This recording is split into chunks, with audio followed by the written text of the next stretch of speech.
du temps d'Hérode, roi de Judée, l'ange Gabriel fut envoyé par Dieu dans une ville de Galilée, appelée Nazareth, auprès d'une vierge fiancée à un homme de la maison de David, nommé Joseph. Le nom de la vierge était Marie.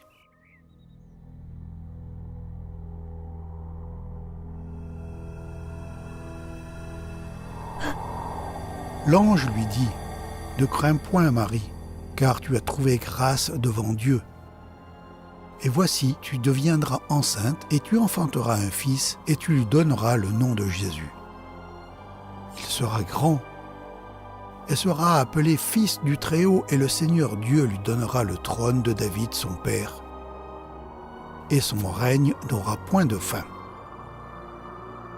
Marie dit à l'ange « Comment cela se fera-t-il, puisque je ne connais point d'homme ?» L'ange lui répondit « Le Saint-Esprit viendra sur toi, et la puissance du Très-Haut te couvrira de son ombre. C'est pourquoi le Saint-Enfant qui naîtra de toi sera appelé Fils de Dieu. » Pourquoi est-ce que Gabriel a appelé Jésus le Fils de Dieu ?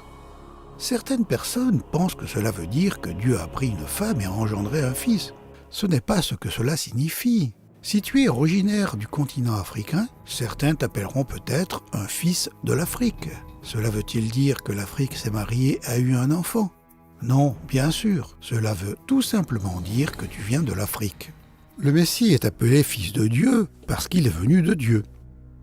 Il est venu habiter dans la famille d'Adam, une famille ruinée par le péché. Mais il n'en tirait pas son origine. Il est la parole, l'âme et le Fils de Dieu.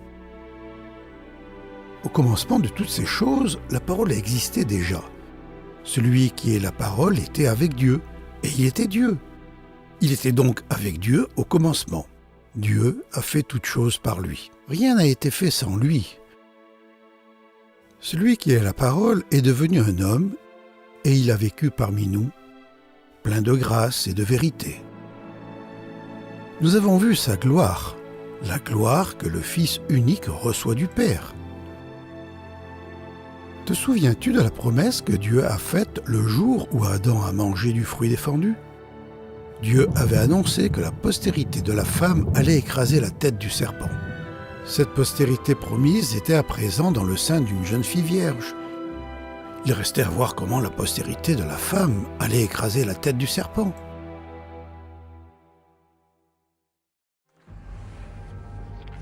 Marie avait été promise en mariage à Joseph, un charpentier demeurant à Nazareth, une ville frontière dans le nord de la Palestine. Marie et Joseph étaient juifs, leur lignée à chacun remontant au roi David et puis jusqu'à Abraham. Joseph aurait dû être le prince héritier, mais son pays était gouverné par Rome. Des soldats romains patrouillaient dans les rues. Les Juifs soupçonnés de trahison étaient arrêtés et crucifiés. Les collecteurs d'impôts volaient le peuple. La vie était bien pénible. Pourtant, Joseph était excité. Bientôt, il allait prendre Marie pour épouse. Il a travaillé dur pour préparer un endroit où ils pourraient habiter ensemble après le mariage. Puis un jour, il a appris la nouvelle bouleversante. Marie était enceinte. Comment crois-tu que Joseph s'est senti ? Il semblait que Marie lui avait été infidèle. Joseph avait un immense chagrin, mais il voulait faire ce qui était bien. Il a donc décidé de rompre secrètement leur fiançailles, car il ne voulait pas exposer Marie à une honte publique. Comme il y pensait, un ange du Seigneur lui apparut dans un rêve et lui dit « Joseph, descendant de David, ne crains pas d'épouser Marie,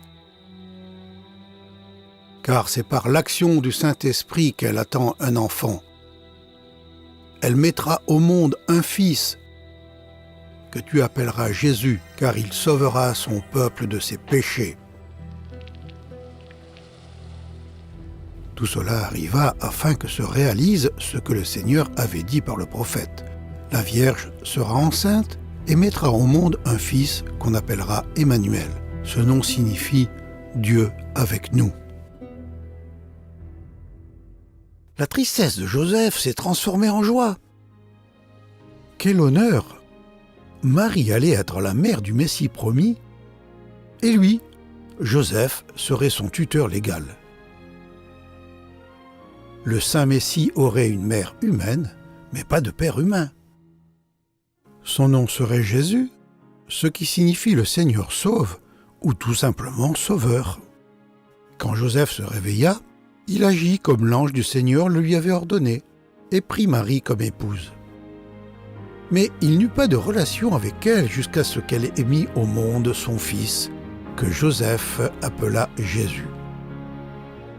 La main de Dieu était à l'œuvre dans tous ces événements.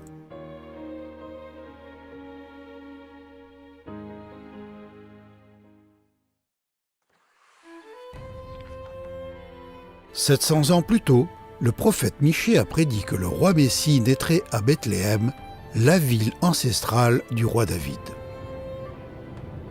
Mais il y avait un problème. Marie et Joseph vivaient à Nazareth, à 3 jours de voyage au nord de Bethléem. Comment les Écritures pourraient-elles se réaliser ? Dieu était le maître de la situation. Comme le moment de l'accouchement de Marie approchait, l'empereur romain, César Auguste, a publié un décret exigeant que tous les sujets de l'Empire s'en retournent dans la ville de leurs ancêtres pour s'inscrire en vue du paiement des impôts. Joseph a donc voyagé de Nazareth à Bethléem avec Marie, qui était sur le point de donner naissance.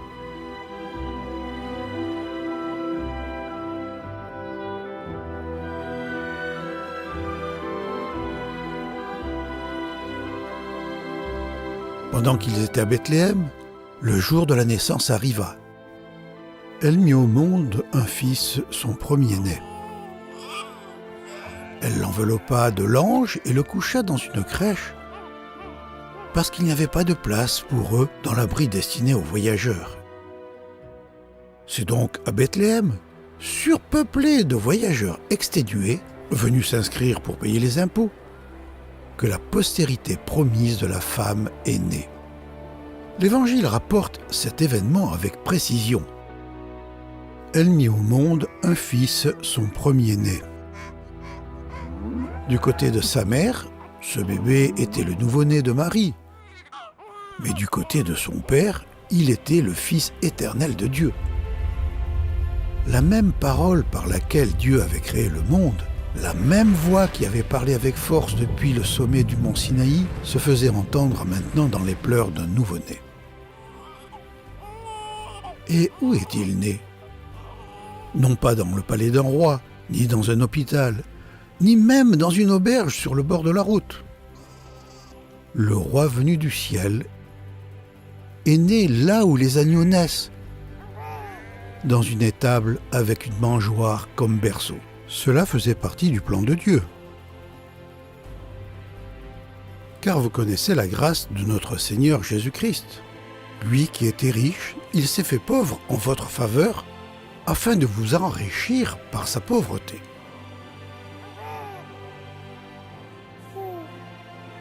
Mais Dieu n'aurait-il pas pu organiser un genre de fête pour honorer la venue de son Fils ?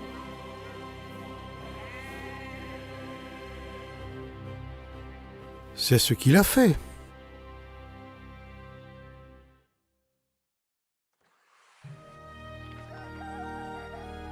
À qui est-ce que Dieu a d'abord fait connaître la nouvelle de la venue du Messie sur terre ? À l'empereur ? Aux riches et aux célèbres ? Aux chefs religieux ? Non. Les premiers à recevoir cette nouvelle électrisante étaient de simples bergers, des hommes qui élevaient des agneaux pour être sacrifiés sur l'autel du temple à Jérusalem. Il y avait des bergers qui passaient la nuit dans les champs pour garder leurs troupeaux. Un ange du Seigneur leur apparut et la gloire du Seigneur les entoura de lumière. Ils eurent alors très peur. Mais l'ange leur dit « N'ayez pas peur, car je vous apporte une bonne nouvelle qui réjouira beaucoup tout le peuple. Dans la ville de David est né pour vous un sauveur. C'est le Christ, le Seigneur. Et voici le signe qui vous le fera connaître. Vous trouverez un petit enfant enveloppé de langes et couché dans une crèche. » Tout à coup, il eut avec l'ange une troupe nombreuse d'anges du ciel qui louaient Dieu en disant « Gloire à Dieu dans les cieux très hauts et paix sur la terre pour ceux qui l'aiment. »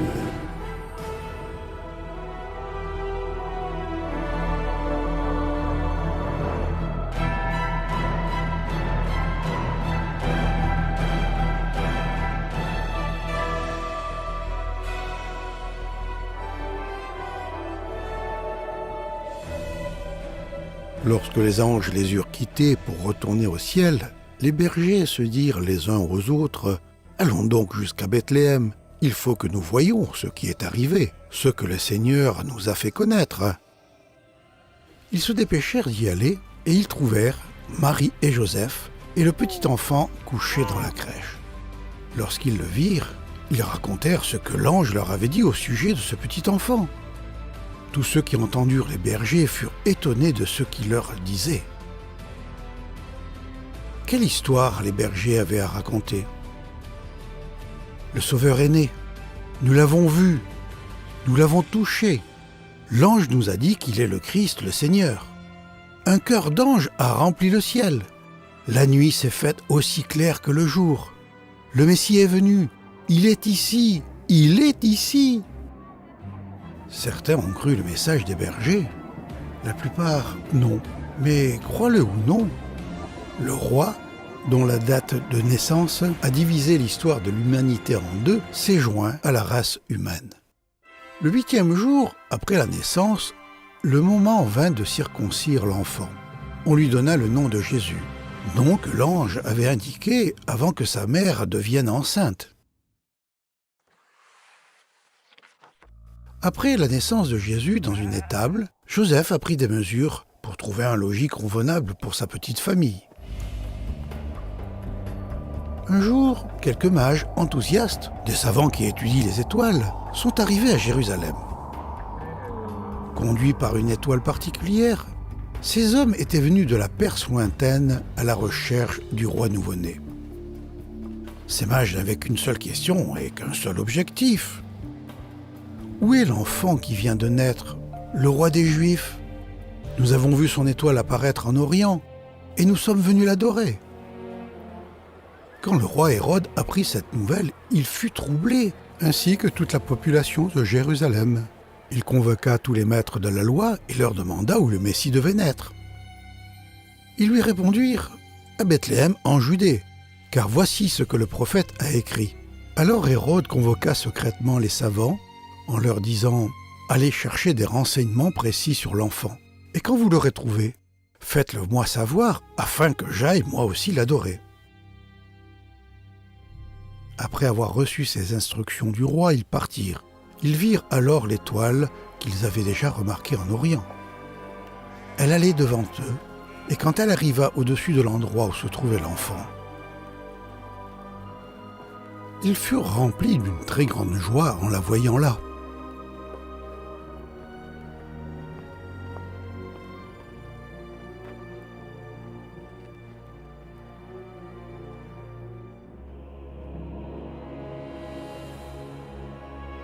Ils entrèrent dans la maison et virent l'enfant avec sa mère, Marie.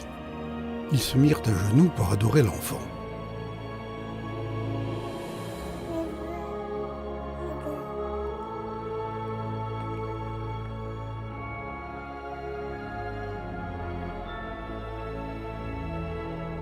Puis ils ouvrirent leurs bagages et lui offrirent des cadeaux, de l'or, de l'encens et de la myrrhe.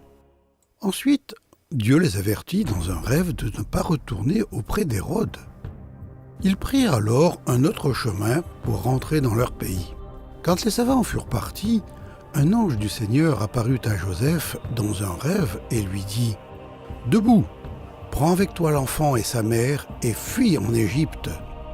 Reste-y jusqu'à ce que je te dise de revenir, car Hérode va rechercher l'enfant pour le faire mourir. » Hérode a essayé de faire tuer l'enfant. Les habitants de Jérusalem ignoraient la naissance de Jésus. Mais les mages l'ont adoré et lui ont donné des cadeaux dignes d'un roi. De l'or, de l'encens est une épice coûteuse pour embaumer les morts. Mais pourquoi cette épice pour embaumer ? Est-ce que ces mages savaient que Jésus était né pour mourir ?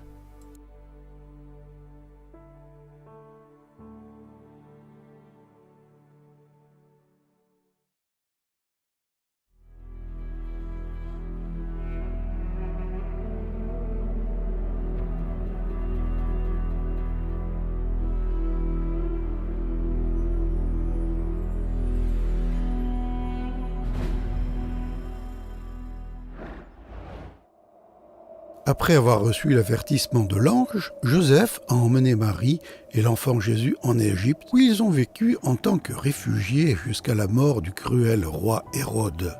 Après la mort d'Hérode, un ange du Seigneur apparut dans un rêve à Joseph en Égypte. Il lui dit « Debout, prends avec toi l'enfant et sa mère et retourne au pays d'Israël, car ceux qui cherchaient à faire mourir l'enfant sont morts. » C'est ainsi que s'est accomplie une autre prophétie ancienne prononcée par le Seigneur. « J'appellerai mon fils hors d'Égypte. » Joseph et Marie ont alors emmené Jésus à Nazareth, où il a grandi en compagnie de ses demi-frères et demi-sœurs. De bien des manières, Jésus était comme tous les enfants. Il mangeait, dormait, jouait, étudiait et apprenait un métier. Mais dans d'autres domaines, il était différent des autres enfants. Il n'était jamais égoïste. Il honorait toujours ses parents. Il ne mentait jamais. Il faisait toujours la joie de son Père au ciel. Il était saint, innocent, sans tache, séparé des pécheurs. Jésus est le seul enfant parfait de l'histoire. Parfait ne signifie pas qu'il ne soit jamais écorché le genou ou qu'il n'ait jamais eu de boutons sur le visage. Cela signifie qu'il avait une nature parfaite. Il était parfaitement saint et bon. Il était aussi parfait en puissance et en sagesse. Mais avant d'entrer dans le ventre de Marie, il s'était imposé certaines limites afin qu'il puisse vivre comme un humain parmi les humains. Et Jésus grandissait. Il progressait en sagesse et se rendait agréable à Dieu et aux hommes. À l'âge de 12 ans, Jésus a fait le voyage de Nazareth à Jérusalem avec ses parents pour la fête annuelle du sacrifice connue sous le nom de Pâques. Tandis que ses amis exploraient la grande ville, Jésus a passé la semaine dans la cour du temple, assis parmi les enseignants, les écoutant et leur posant des questions. Tous ceux qui l'entendaient étaient surpris de son intelligence et des réponses qu'il donnait. Le temple était le lieu où les agneaux étaient brûlés sur un autel pour les péchés du peuple. Le garçon Jésus comprenait ce qui échappait aux savants religieux. Il était venu offrir le dernier agneau en sacrifice. « 30 ans s'étaient écoulés depuis la naissance de Jésus à Bethléem. César Auguste était mort, son fils adoptif, César Tibère, régnait sur l'Empire romain. Hérode Antipas régnait sur la Galilée. Ponce Pilate gouvernait la Judée. Et un nouveau prophète prêchait en Palestine. En ce temps-là parut Jean prêchant dans le désert de Judée. Il disait « Repentez-vous, car le royaume des cieux est proche. » Jean est celui qui avait été annoncé par Ésaïe le prophète lorsqu'il dit « C'est ici la voix de celui qui crie dans le désert. Préparez le chemin du Seigneur, aplanissez ses sentiers. » Jean avait un vêtement de poil de chameau et une ceinture de cuir autour des reins. Il se nourrissait de sauterelles et de miel sauvage. Tandis qu'ils étaient nombreux du temps de Jean à s'habiller en vêtements de fine soie et à se nourrir d'aliments de choix, Jean vivait simplement. Il était un homme investi d'une mission. Jean était le précurseur du roi. Des centaines d'années auparavant, deux prophètes, Ésaïe et Malachie, avaient écrit au sujet d'un futur prophète qui annoncerait l'arrivée du roi Messie. Ce prophète était Jean. Les prophètes précédents avaient prophétisé. Au moment voulu par Dieu, le Sauveur promis viendra sur la terre. Jean, quant à lui, prêchait. Ce moment est venu.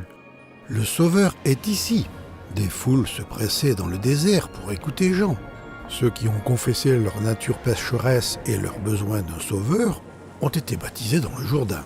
De cette manière, ils montraient leur foi dans le Messie, qui allait les purifier de leur grande dette de péché et les habiller de sa justice. Jour après jour, semaine après semaine, Jean parlait au peuple du Sauveur venu du ciel. « Celui qui vient après moi vous baptisera avec le Saint-Esprit. Je ne suis pas même digne d'enlever ses chaussures. »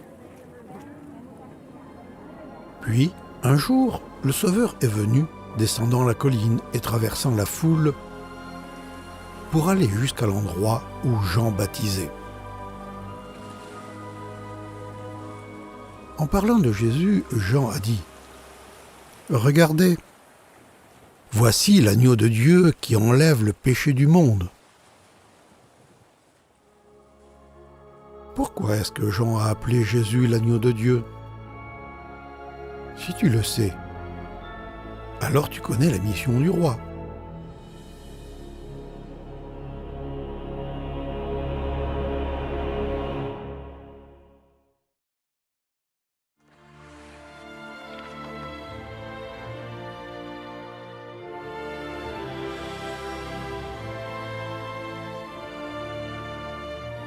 Jésus a demandé à Jean de le baptiser. Jean a refusé, car le roi Messie venu du ciel n'avait pas besoin de se repentir. Mais Jésus lui a répondu « Accepte qu'il en soit ainsi pour le moment, car voilà comment nous devons accomplir tout ce que Dieu demande. » Jean a donc baptisé Jésus.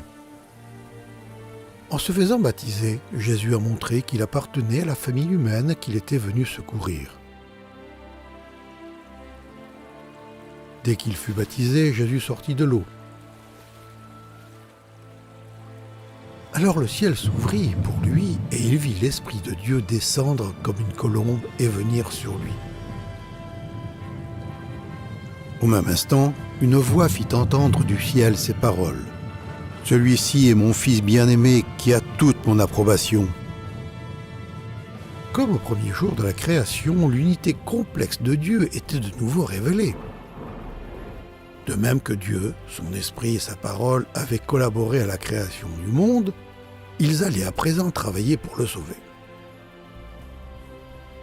Nous voyons l'Esprit de Dieu, qui au commencement planait au-dessus des eaux, venir sur Jésus. Nous voyons le Fils de Dieu, la parole qui a créé le monde, sortir de l'eau. Nous entendons le Père parler depuis le ciel.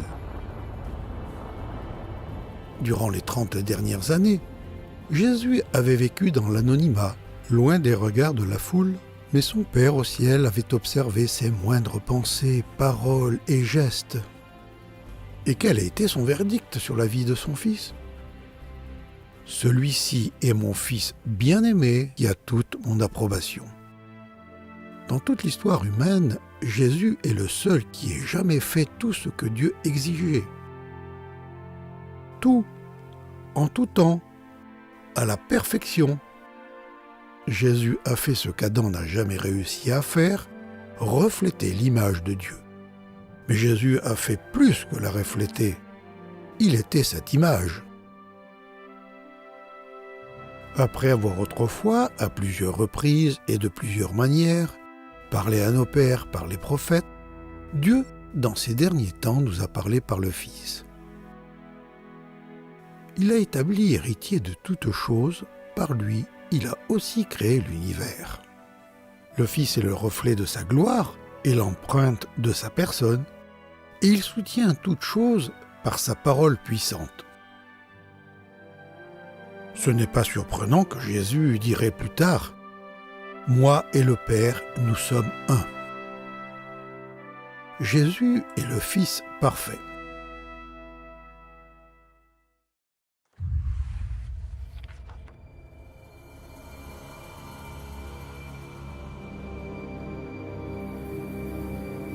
Satan n'était pas content que cet homme parfait vive en intrus dans son royaume.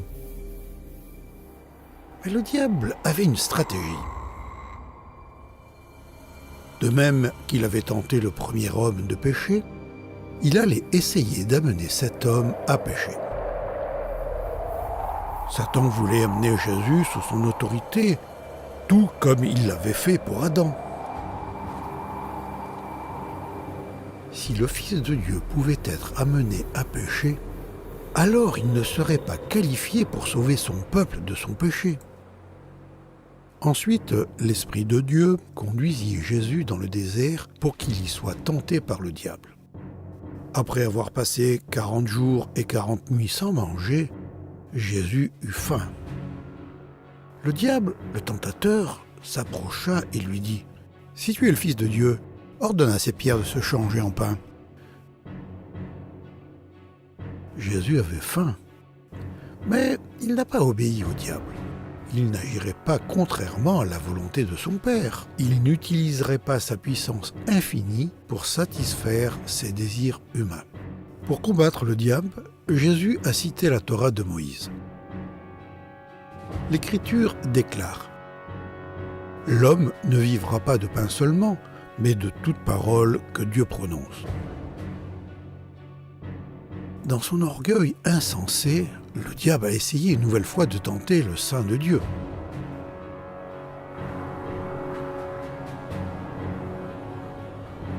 Le diable l'amena encore sur une très haute montagne, lui fit voir tous les royaumes du monde et leur splendeur. Et il lui dit « Je te donnerai tout cela si jamais tu te mets à genoux devant moi. » Au moment où Adam a péché, l'humanité a perdu le droit de régner sur la terre.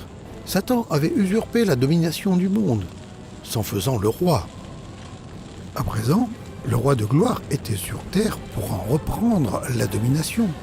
Mais il ne voulait pas le faire en se prosternant devant celui qu'il était venu écraser. Jésus lui dit « Retire-toi, Satan, car il est écrit « Tu adoreras le Seigneur, ton Dieu, et tu le serviras lui seul. » Enfin, le diable a quitté Jésus. Satan n'avait jamais tenté quiconque comme lui, un homme qui n'avait ni le désir, ni la capacité de pécher. Jésus était différent d'Adam et de ses descendants. Le premier homme, tiré de la terre, est terrestre. Le second homme est tiré du ciel. Adam avait été le premier homme parfait. Jésus était le second homme parfait. Lorsque Satan a tenté Adam de pécher, Adam a perdu et Satan a gagné. Lorsque Satan a essayé d'amener Jésus à pécher, Satan a perdu et Jésus a gagné. Le premier homme nous a amenés dans le royaume de Satan, un royaume de péché et de mort. Le second homme est venu nous en sortir.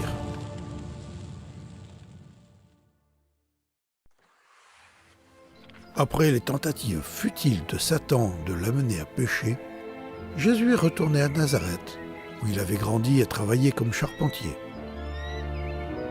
Le jour du sabbat, il entra dans la synagogue selon son habitude. La synagogue était un lieu d'adoration où les Écritures étaient lues et expliquées chaque samedi. Ce samedi-là, Jésus avait une annonce à faire. Il se leva pour faire la lecture et on lui remit le livre du prophète Ésaïe. L'ayant déroulé, il trouva l'endroit où il était écrit « L'Esprit du Seigneur est sur moi parce qu'il m'a oint pour annoncer une bonne nouvelle aux pauvres.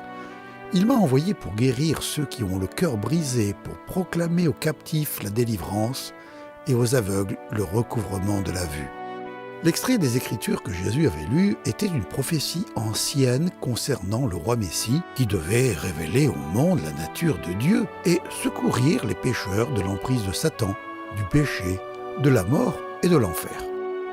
Ensuite, Jésus roula le livre, le remit au serviteur et s'assit. Tous ceux qui se trouvaient dans la synagogue avaient le regard fixé sur lui. Alors il commença à leur dire Aujourd'hui, cette parole de l'Écriture que vous venez d'entendre est accomplie. Comment les voisins de Jésus ont-ils réagi à sa déclaration qu'il était le Messie venu du ciel pour accomplir ce que les prophètes avaient écrit dans les Écritures? Tous de la synagogue furent remplis de colère en entendant ces mots. Ils se levèrent, entraînèrent Jésus hors de la ville et le menèrent au sommet de la colline sur laquelle Nazareth était bâtie, afin de le précipiter dans le vide. Mais il passait au milieu d'eux et s'en alla. Jésus était aux commandes de toutes choses. Contrairement aux descendants d'Adam, contaminé par le péché et se mourant, le roi Messie, oint par Dieu, était parfaitement maître de la situation. Personne ne pouvait le toucher sans sa permission. Par contre, lui allait les toucher.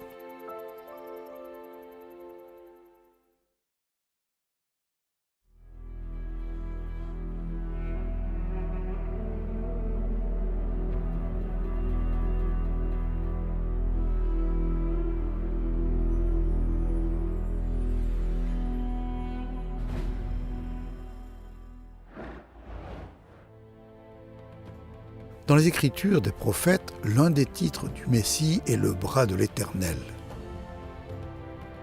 Les miracles de Dieu démontraient qu'il était le bras de Dieu sur terre.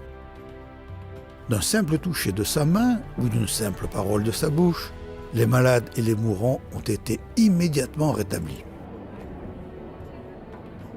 Des foules nombreuses vinrent à lui, amenant avec elles des boiteux, des aveugles, des infirmes, des muets, et beaucoup d'autres malades. On les déposa aux pieds de Jésus et il les guérit. Les paroles du prophète s'accomplissaient. Les aveugles voient, les boiteux marchent, les lépreux sont guéris, les sourds entendent, les morts reviennent à la vie et la bonne nouvelle est annoncée aux pauvres. Il n'y avait aucune maladie que Jésus ne puisse guérir. Un lépreux vint à Jésus, se mit à genoux devant lui et lui demanda son aide en disant « Si tu le veux, tu peux me rendre pur. » Jésus fut rempli de pitié pour lui. Il étendit la main, le toucha et lui déclara « Je le veux, sois pur. » Aussitôt, la lèpre quitta cet homme et il fut pur.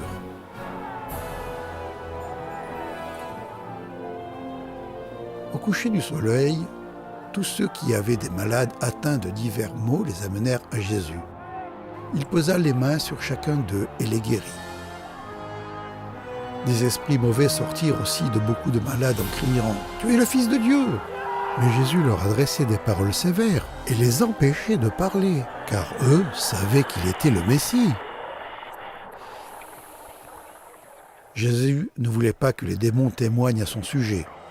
Ces anges mauvais avaient été témoins de son autorité et de sa puissance lorsqu'il avait créé les cieux et la terre par sa parole.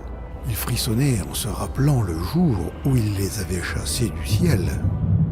À présent, où Dieu vivait sur la terre sous la forme d'un homme, la domination de leur maître s'effondrait, le roi de gloire avait envahi leur territoire.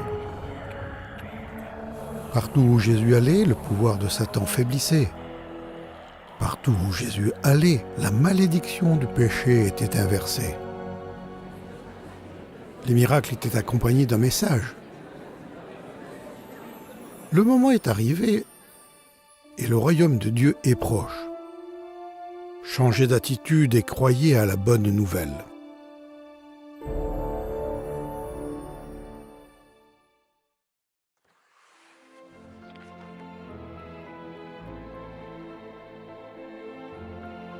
Jésus a choisi 12 hommes pour qu'ils soient ses compagnons de route et qu'ils apprennent de lui.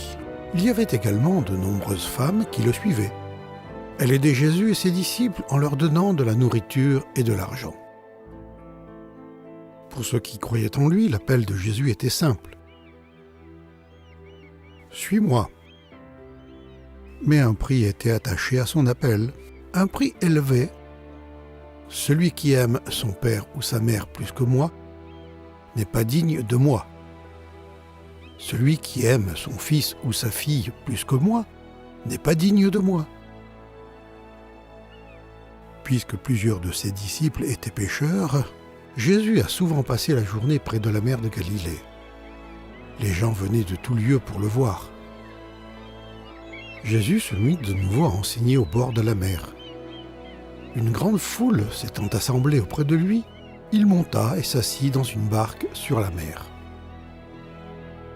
Après un jour d'enseignement, Jésus a dit à ses disciples : « Passons de l'autre bord. » Puisqu'ils étaient déjà dans le bateau, ils se mirent en route, laissant la foule derrière eux. Et voilà qu'un vent violent se mit à souffler. Les vagues se jetaient dans la barque, à tel point que déjà la barque se remplissait d'eau.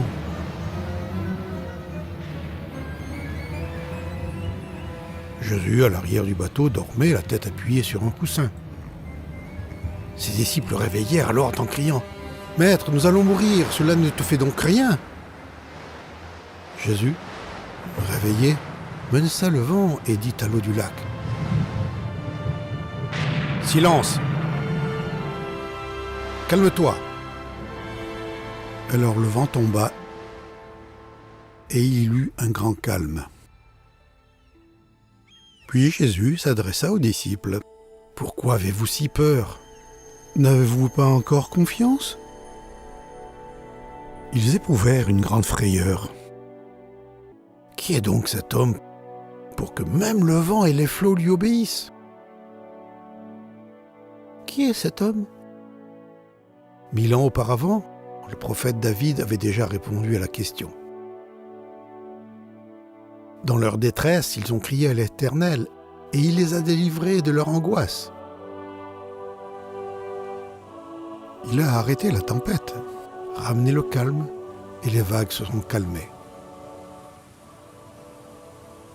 Qui peut calmer le vent et les vagues rien qu'en leur parlant ? La voix même qui les a créés.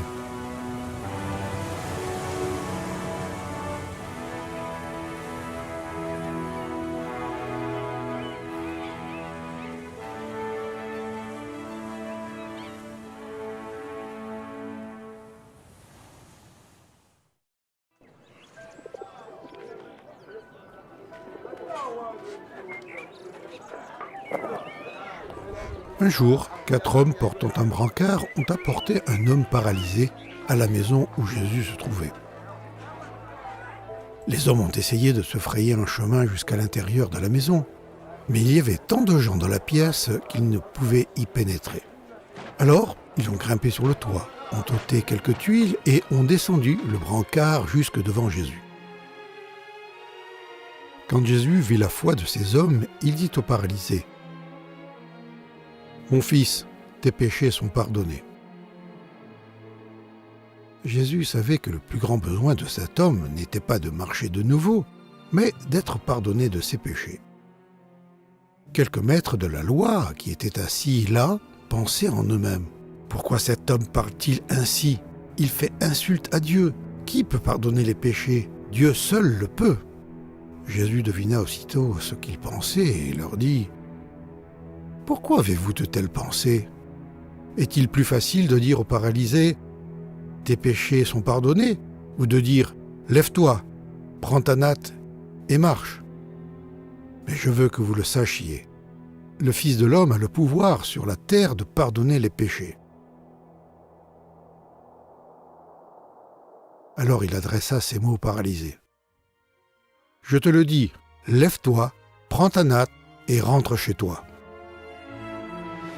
Aussitôt, tandis que tout le monde le regardait, l'homme se leva, prit sa natte et partit. Ils furent tous frappés d'étonnement. Ils louaient Dieu et disaient : « Nous n'avons jamais rien vu de pareil. » Les maîtres de la loi étaient aveuglés par leur religion et leur orgueil. Leur pensée allait dans le sens suivant. « Jésus, tu es un blasphémateur. Tu insultes Dieu parce que tu affirmes que tu peux pardonner les péchés, mais seul Dieu peut le faire. » Ils avaient raison de croire que seul Dieu peut pardonner les péchés. Mais il se trompait quant à l'identité de Jésus. Qui est Jésus selon toi? Te souviens-tu de la signification de son nom? Il signifie « le Seigneur sauve ». Dans un village palestinien où Jésus enseignait, le peuple a conclu. Nous l'avons entendu nous-mêmes et nous savons qu'il est vraiment le sauveur du monde.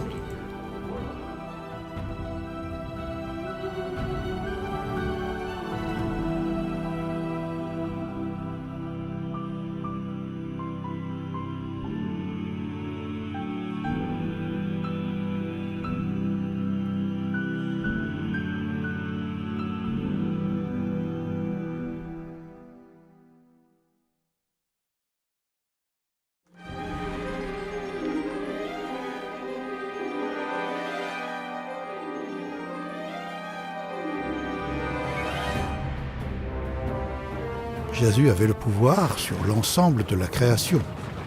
En dépit de cela, il ne se promenait pas en disant « Adorez-moi, je suis Dieu, je suis Dieu ». Il a tout simplement fait les choses que seul Dieu pouvait faire, et il a laissé aux gens la liberté d'en tirer leurs propres conclusions. En te fondant sur les 2 récits suivants, qui est Jésus selon toi? Jésus se rendit ensuite dans une localité appelée Naïm. Ses disciples et une grande foule l'accompagnaient. Au moment où il approchait de la porte de cette localité, on menait un mort au cimetière. C'était le fils unique d'une veuve. Un grand nombre d'habitants de l'endroit se trouvaient avec elle. Quand le Seigneur la vit, il fut rempli de pitié pour elle et lui dit « Ne pleure pas ». Puis il s'avança et toucha le cercueil. Les porteurs s'arrêtèrent. Jésus dit « Jeune homme, je te l'ordonne, lève-toi ». Le mort se dressa et se mit à parler. Jésus le rendit à sa mère. Tous furent saisis de crainte. Ils louaient Dieu.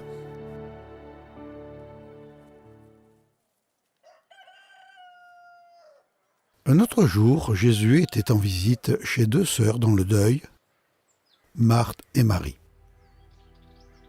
4 jours auparavant, leur frère Lazare était mort.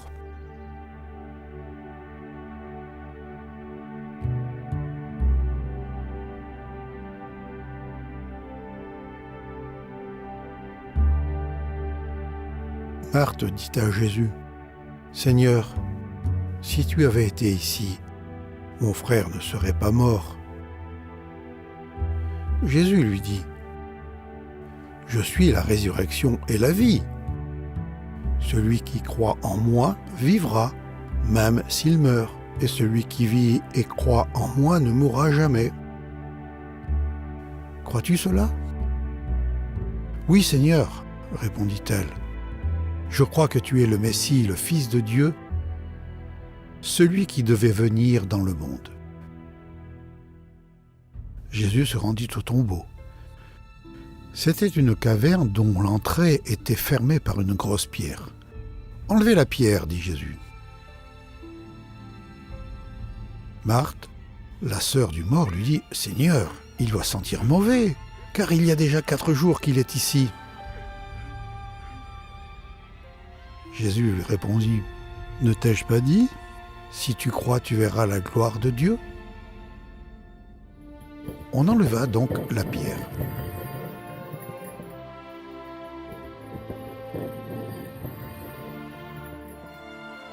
Il cria très fort, « Lazare, sors de là !»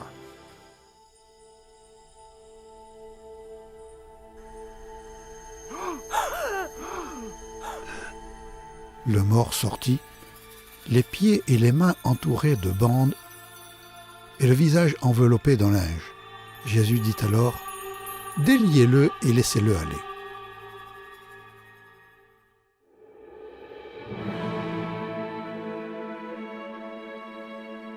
Le Seigneur Jésus est la seule personne de l'histoire qui pouvait dire « Je suis la résurrection et la vie ».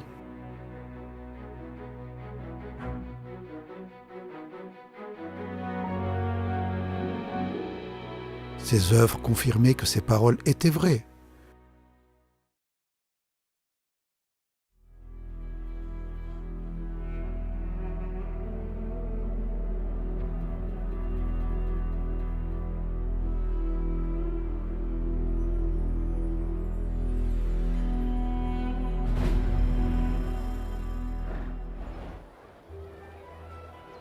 De très grandes foules suivaient Jésus dans ses déplacements. Parfois pendant plusieurs journées d'affilée. Elles le trouvaient souvent dans des endroits isolés, où il se retirait pour passer du temps avec ses disciples. Il arrivait parfois que la foule ait faim. C'est ce qui est arrivé un après-midi lorsque plus de 5000 personnes s'étaient rassemblées sur le flanc d'une colline à l'est de la mer de Galilée. Jésus a demandé à Philippe, l'un de ses disciples, « Où pourrions-nous acheter du pain pour leur donner à manger à tous ?» Il disait cela pour mettre Philippe à l'épreuve, car il savait déjà ce qu'il allait faire. Philippe lui répondit, « Même avec 200 pièces d'argent, nous n'aurions pas de quoi acheter assez de pain pour que chacun d'eux en reçoive un petit morceau. » Un autre de ses disciples, André, le frère de Simon-Pierre, lui dit « Il y a ici un garçon qui a 5 pains d'orge et 2 poissons. Mais qu'est-ce que cela pour un si grand nombre de personnes ?» Jésus dit alors « Faites asseoir tout le monde. » Ils s'assirent donc. Ils étaient environ 5000 hommes. Jésus prit les pains et après avoir remercié Dieu, il les distribua à ceux qui étaient là. Il leur donna de même du poisson, autant qu'ils en voulaient. Quand ils eurent tous mangé à leur faim, Jésus dit à ses disciples « Ramassez les morceaux qui restent, afin que rien ne soit perdu. » Ils les ramassèrent et remplirent 12 corbeilles avec les morceaux qui restaient des 5 pains d'orge dont on avait mangé. Le lendemain, une partie de la foule recherchait Jésus. Elle voulait le faire roi, mais uniquement pour qu'il la sauve de ses oppresseurs romains et lui donne plus de nourriture. Jésus, lui, a dit « Travaillez non pas pour la nourriture qui se gâte, mais pour la nourriture qui dure et qui est source de vie éternelle. Cette nourriture, le Fils de l'homme vous la donnera parce que Dieu, le Père, a mis sur lui la marque de son autorité. Je suis le pain de vie. Celui qui vient à moi n'aura jamais faim, et celui qui croit en moi n'aura jamais soif. La nourriture peut maintenir le corps en vie pour un temps, mais seul le Seigneur Jésus peut donner la vraie vie, maintenant et pour l'éternité. Jésus seul peut dire « Je suis le pain de vie ». Jésus n'était pas comme ces enseignants religieux qui disaient des choses telles que « Faites ceci, ne faites pas cela, suivez ces règles, voici comment agir ». Seul Jésus pouvait dire « Je suis le chemin, la vérité et la vie ». Jésus était également différent des prophètes qui offraient des sacrifices pour leurs péchés et qui ont écrit au sujet du Messie à venir. Jésus disait « Ne croyez pas que je sois venu pour abolir la loi ou les prophètes. Je suis venu non pour abolir, mais pour accomplir. »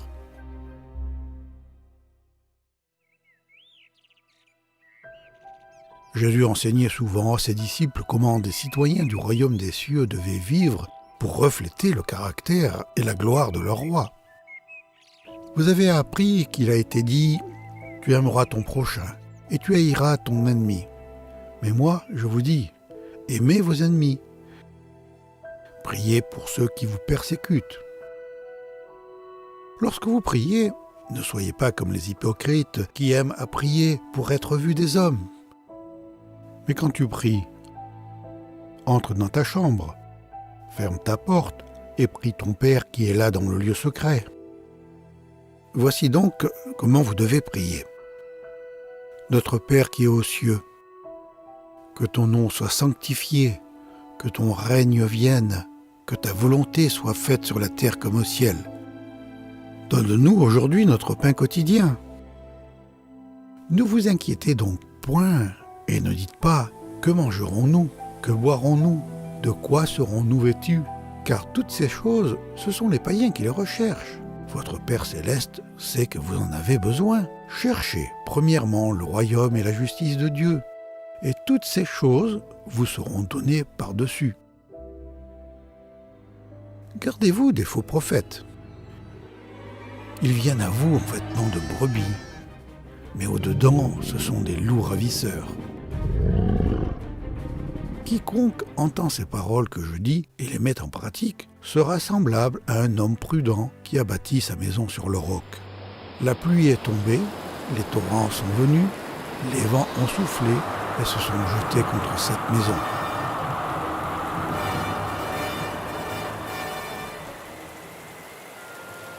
Elle n'est point tombée, parce qu'elle était fondée sur le roc.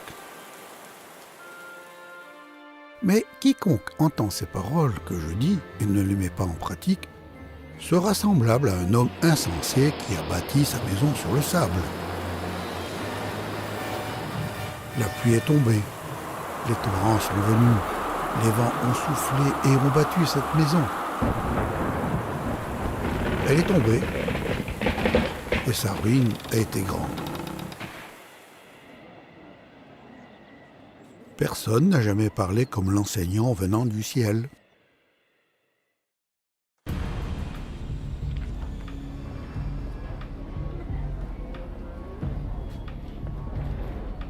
Les enseignants et les prêtres des Juifs étaient fort mécontents de constater que les foules écoutaient Jésus.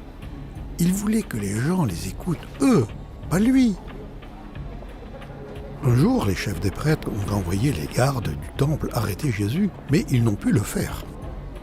Lorsqu'ils sont revenus, les prêtres leur ont demandé « Pourquoi vous n'avez pas amené Jésus ?»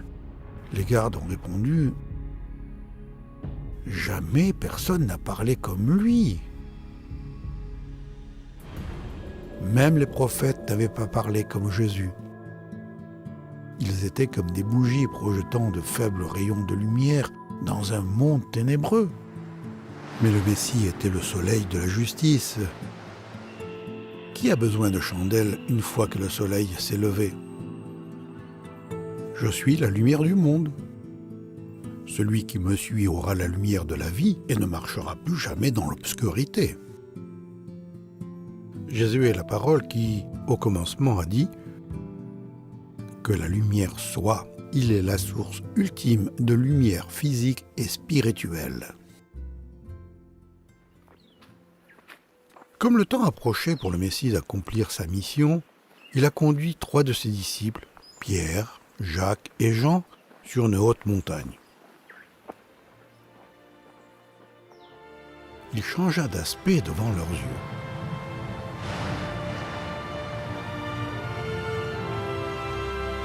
Son visage se mit à briller comme le soleil, et ses vêtements devinrent blancs comme la lumière.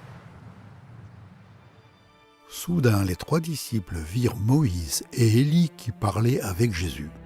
Un nuage brillant vint les couvrir, et du nuage, une voix forte se fit entendre. « Celui-ci est mon fils bien-aimé en qui je mets toute ma joie.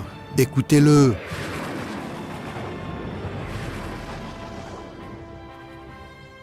Quand les disciples entendirent cette voix, ils eurent tellement peur qu'ils se jetèrent le visage contre terre. Jésus s'approcha d'eux, les toucha et dit « Relevez-vous, n'ayez pas peur !» Ils levèrent alors les yeux et ne virent personne d'autre que Jésus. Les disciples n'ont jamais oublié ce qu'ils avaient vu ce jour-là. Plus tard, Pierre allait écrire « Ayant vu sa majesté de nos propres yeux ». Les gens allaient dire « Il a vécu parmi nous, plein de grâce et de vérité. Nous avons vu sa gloire, la gloire que le Fils unique reçoit du Père. » Mais pour l'instant, la gloire du Fils allait rester cachée dans son corps de chair. Il était temps pour le roi d'accomplir sa mission.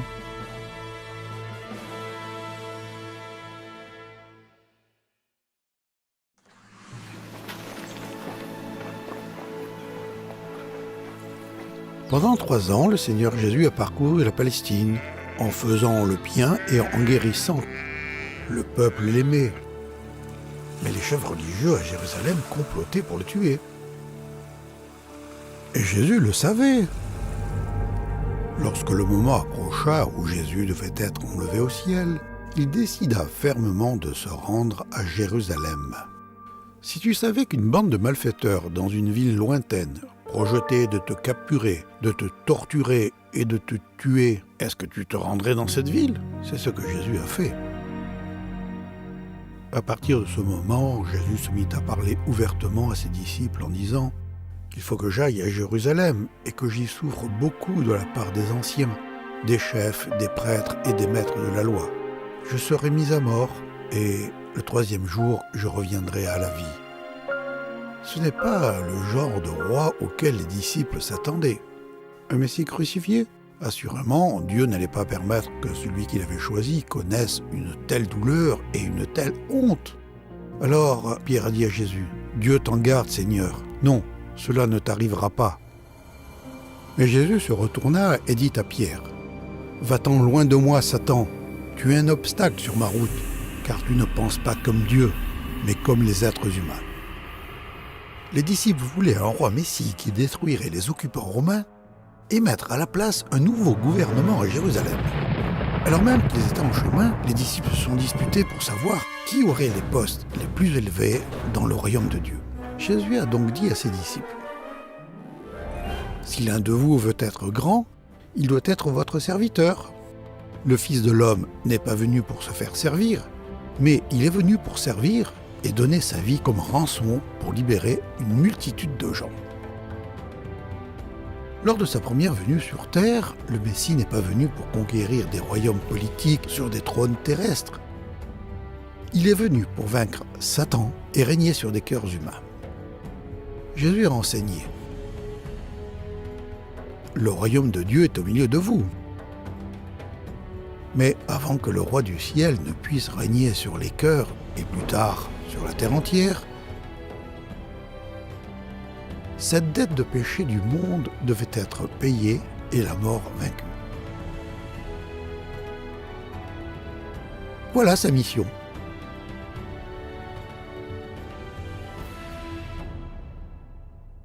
Tout se passait comme prévu.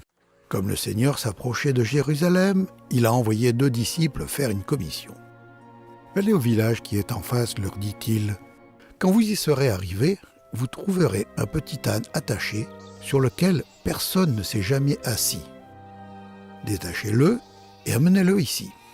Et si quelqu'un vous demande « Pourquoi le détachez-vous » dites-lui « Le Seigneur en a besoin. » Les envoyés partirent et trouvèrent tout comme Jésus le leur avait dit.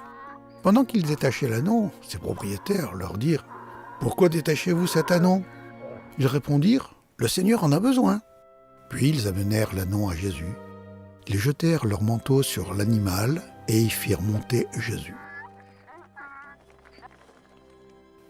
À mesure qu'il avançait, les gens étendaient leurs manteaux sur le chemin.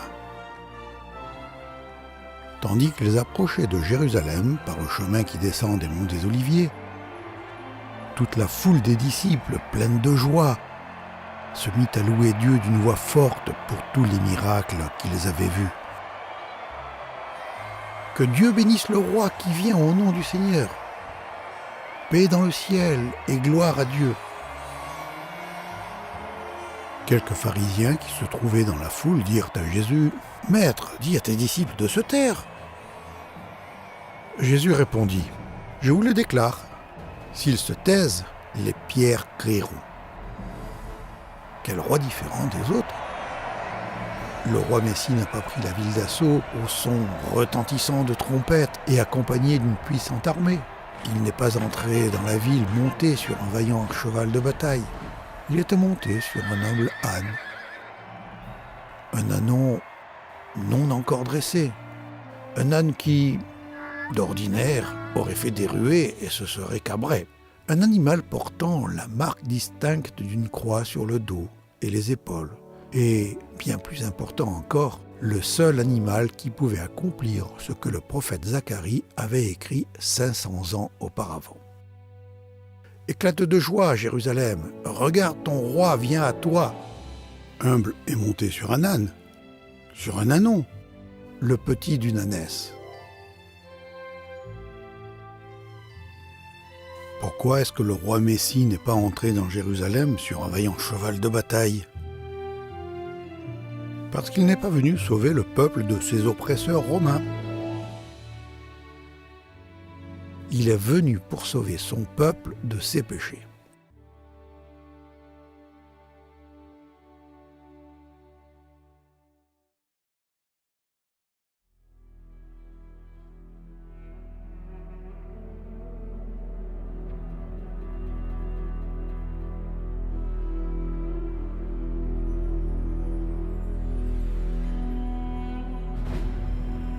Au cours des quelques jours suivants, Jésus a enseigné au peuple dans le temple où, enfant, il avait autrefois étonné les enseignants religieux par la profondeur de ses questions et la sagesse de ses réponses. Les chefs du temple avaient maintenant une attitude différente envers lui. Nous ne voulons pas de lui comme roi. Ils ont donc bombardé Jésus de questions explosives, espérant tourner le peuple contre lui. Ils se mirent alors à surveiller Jésus. À cet effet, ils lui envoyèrent des gens qui faisaient semblant d'être des hommes honorables. Ces gens devaient prendre Jésus au piège par une question afin qu'on ait l'occasion de le livrer au pouvoir et à l'autorité du gouverneur. « Maître, nous savons que ce que tu dis et enseignes est juste. Tu ne juges personne sur les apparences. Tu enseignes la vérité sur la conduite qui plaît à Dieu. Eh bien, dis-nous, notre loi permet-elle ou non de payer des impôts à l'empereur romain ?» Qu'est-ce que Jésus allait répondre? S'il disait « Oui, payez les impôts à votre empereur », la population juive allait l'accuser de se montrer déloyale à la cause du peuple. D'autre part, si Jésus répondait « Non, ne payez pas l'impôt », le gouverneur romain l'apprendrait et le condamnerait pour trahison. Mais Jésus se rendit compte de leur ruse et leur dit « Montrez-moi une pièce d'argent. » Le visage et le nom gravés sur cette pièce, de qui sont-ils? Ils répondirent, de l'empereur. Alors Jésus leur dit, eh bien, payez à l'empereur ce qui lui appartient, et à Dieu ce qui lui appartient. Ils ne purent pas le prendre en faute pour ce qu'il disait devant le peuple. Au contraire, sa réponse les remplit d'étonnement, et ils gardèrent le silence.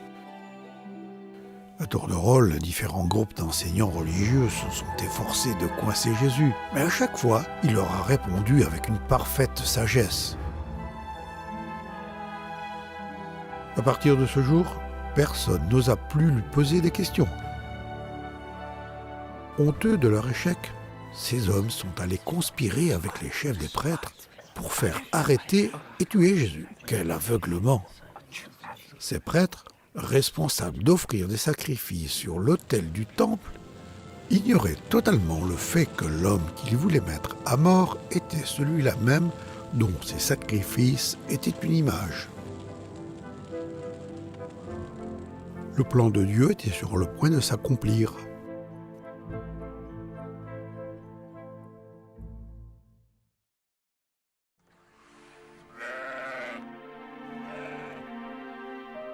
C'était la veille de la fête annuelle du sacrifice, appelée la Pâque. Le lendemain, des milliers d'agneaux allaient être tués. Bien que Jésus savait que lui aussi serait tué le lendemain, il a passé la soirée à manger un dernier repas avec ses disciples.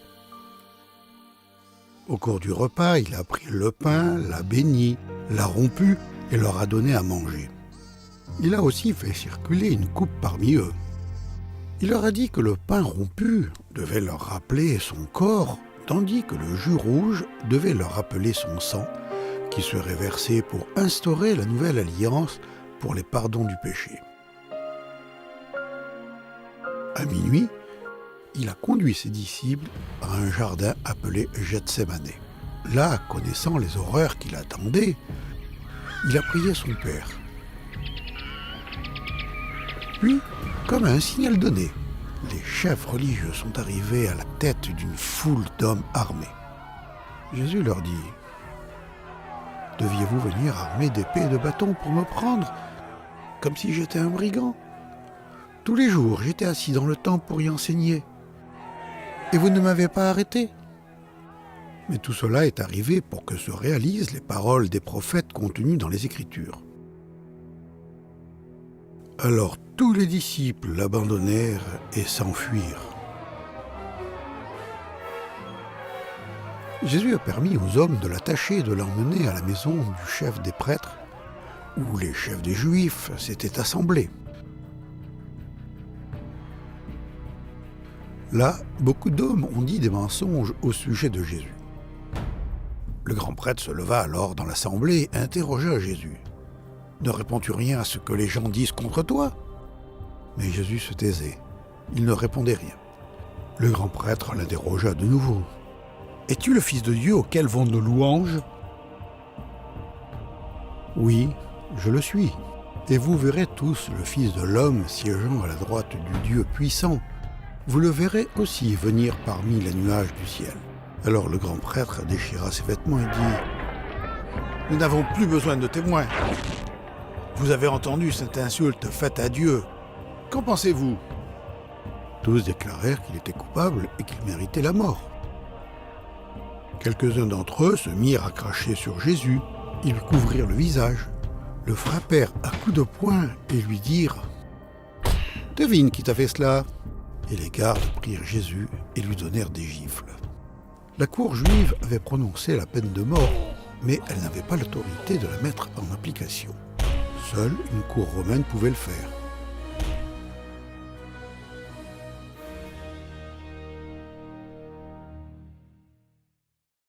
Il était tôt le matin lorsque les chefs religieux et une foule grandissante ont conduit Jésus depuis la maison des chefs des prêtres, à travers les rues de Jérusalem, jusqu'au palais du gouverneur romain, Ponce Pilate.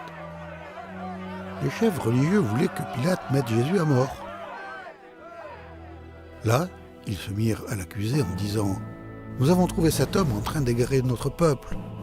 Il leur dit de ne pas payer les impôts à l'empereur et prétend qu'il est lui-même le Messie, un roi. » Pilate s'adressa alors aux chefs des prêtres et à la foule. « Je ne trouve aucune raison de condamner cet homme. »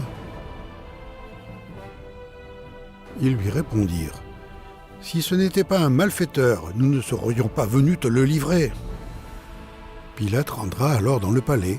Il fit venir Jésus et lui demanda « Es-tu le roi des Juifs? Qu'as-tu donc fait ?» Jésus répondit « Mon royaume n'appartient pas à ce monde. Si mon royaume appartenait à ce monde, mes serviteurs auraient combattu pour empêcher qu'on me livre aux autorités juives. Mais non, mon royaume n'est pas d'ici-bas. » Pilate lui dit alors « Tu es donc roi ?» Jésus répondit « Tu le dis, je suis roi, je suis né et je suis venu dans le monde pour rendre témoignage à la vérité. Quiconque appartient à la vérité, écoute ce que je dis. » « Qu'est-ce que la vérité ?» lui demanda Pilate. Après ces mots, Pilate alla de nouveau trouver les Juifs au dehors. Il leur déclara « Je ne trouve aucune raison de condamner cet homme. » Mais la foule continuait à crier « Crucifie! Crucifie-le » Pilate leur dit pour la troisième fois « Quel mal a-t-il fait? Je n'ai rien trouvé en lui qui mérite la mort. Je le relâcherai donc après l'avoir châtié. » Mais ils insistèrent à grands cris, demandant qu'il soit crucifié. Et leurs cris l'emportèrent. Pilate savait que Jésus était innocent, mais puisqu'ils avaient peur des chefs religieux et de la foule, il a condamné Jésus à mort.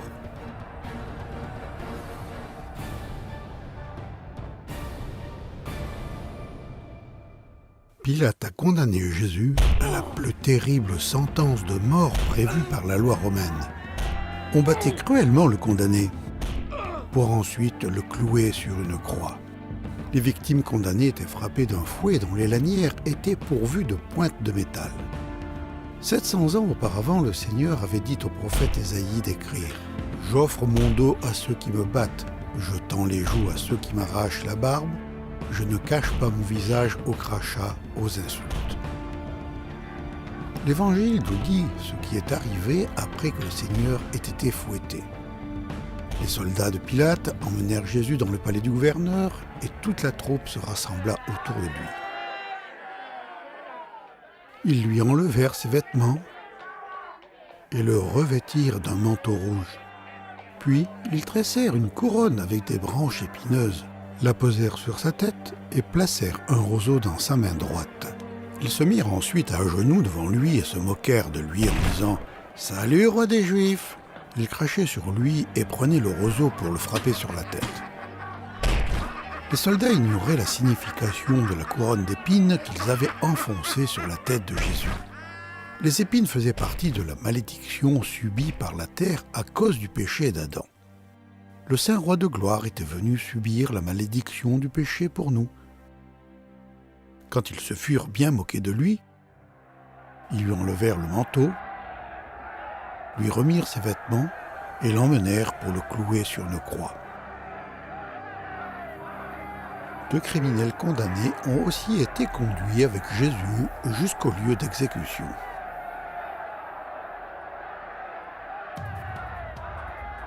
À un moment donné, au cours de la sinistre parade, les soldats romains ont forcé un homme de l'Afrique du Nord à porter la croix de Jésus. Puis ils ont poursuivi leur chemin à travers les rues bondées de Jérusalem, en dehors des murailles de la ville et jusqu'au sommet d'une colline appelée Golgotha, la partie nord du mont Moria où, environ 1900 ans auparavant, le prophète Abraham avait dit « Mon fils, Dieu se pourvoira lui-même de l'agneau pour l'Holocauste. » Il était temps pour l'agneau de mourir.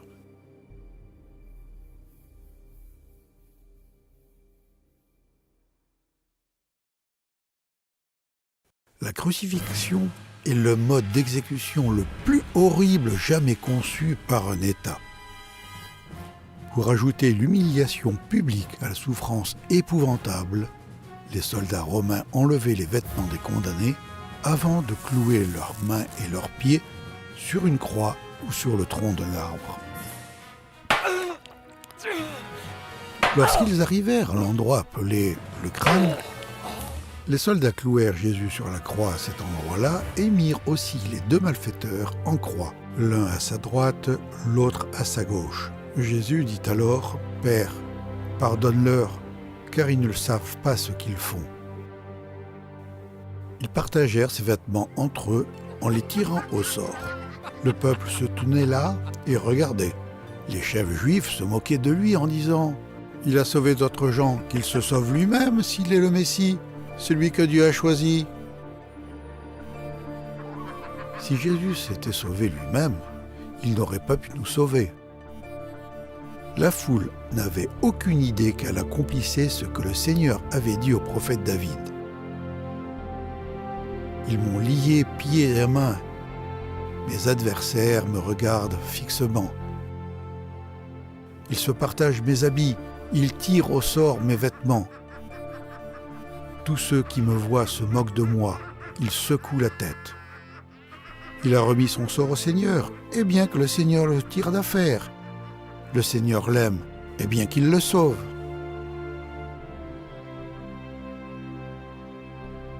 Le plan de secours de Dieu s'accomplissait dans les moindres détails. Sur la même montagne, le prophète Abraham avait dit « Mon fils, Dieu se pourvoira lui-même de l'agneau. » Et l'Éternel pourvoira. Dieu a fourni son propre agneau, Jésus. Te souviens-tu que le bouc innocent avait été sacrifié sur le bois de l'autel pour payer la rançon du fils condamné d'Abraham ? À présent, le Fils de Dieu qui était sans péché était sacrifié sur une croix en bois pour payer la rançon des descendants condamnés d'Abraham. Dieu a épargné le fils d'Abraham. Cependant, il n'a pas épargné son propre fils, mais il l'a livré pour nous tous. Car Dieu a tellement aimé le monde qu'il a donné son Fils unique, afin que quiconque croit en lui ne soit pas perdu, mais qu'il ait la vie éternelle. Vous savez, en effet, à quel prix vous avez été délivrés de la manière de vivre insensée que vos ancêtres vous avaient transmises. Ce ne fut pas au moyen de choses périssables, comme l'argent ou l'or. Non, vous avez été délivrés par le sang précieux du Christ, sacrifié comme un agneau sans défaut et sans tache. Voilà la valeur que tu as aux yeux de Dieu.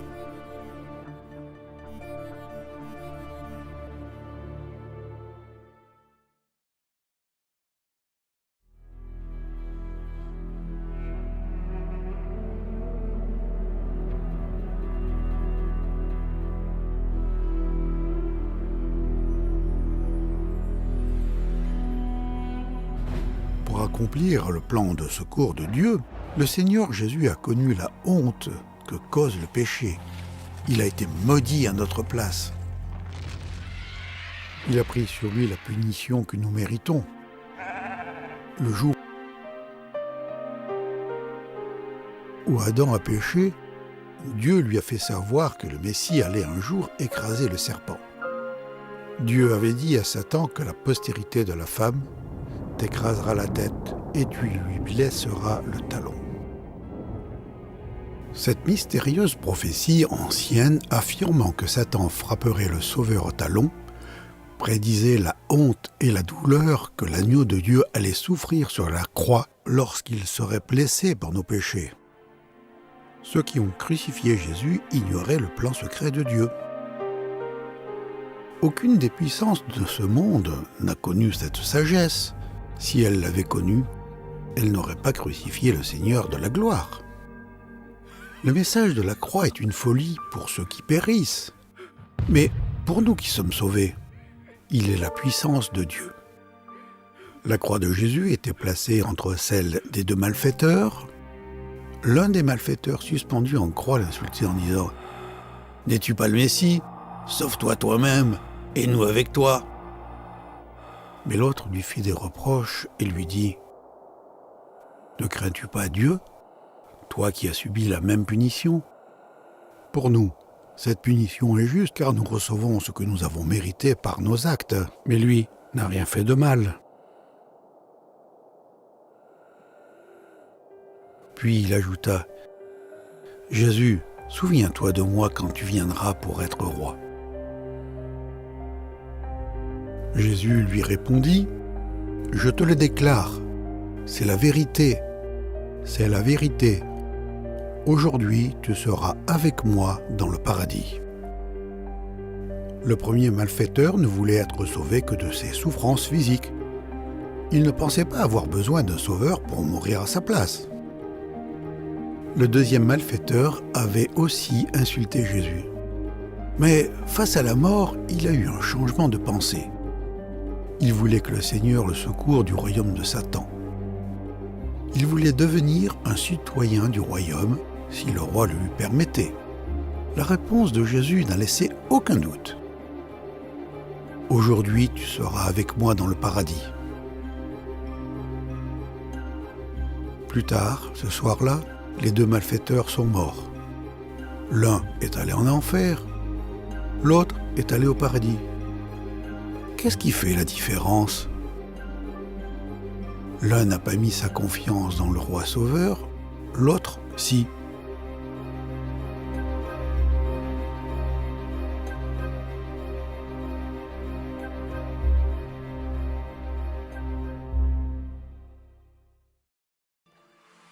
Il est midi. Cela fait 3 heures que Jésus est sur la croix. De sombres nuages se forment.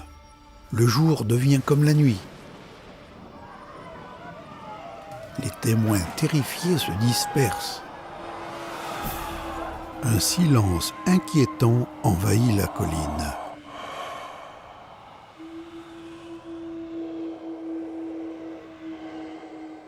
Trois heures plus tard, Jésus s'écrie « Mon Dieu, pourquoi m'as-tu abandonné ?»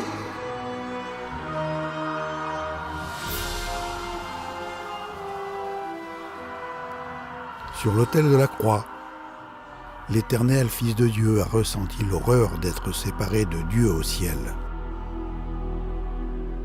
Pendant ces heures de ténèbres, cachées aux yeux des hommes, Dieu a pris tous nos péchés et les a mis sur son saint Fils.